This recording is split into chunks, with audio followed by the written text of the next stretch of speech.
This is an assumptions question. The company's plan has been summed up in this last sentence of this paragraph. The plan is to encourage the sales of the 3-day repair package by intentionally delaying delivery of vehicles that were serviced according to the standard package. We need to identify the assumptions made in this plan. Answer choice A talks about what would happen if the plan is not implemented.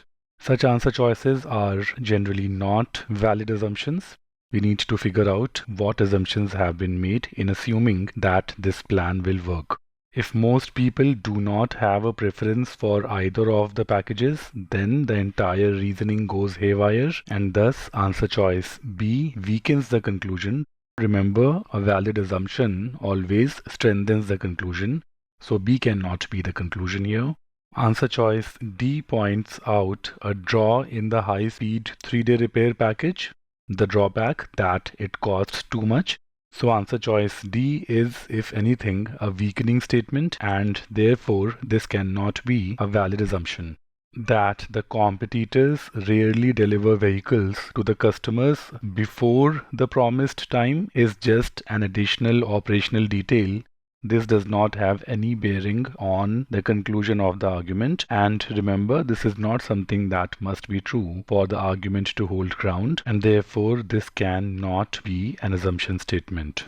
This also applies to answer choices D and B. Let's confirm answer choice C now.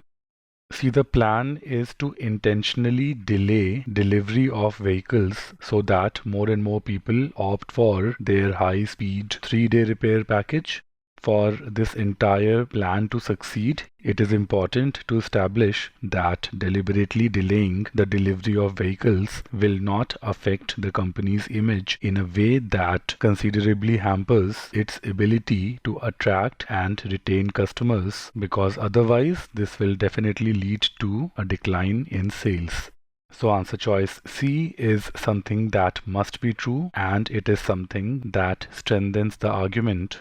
C is the correct answer choice.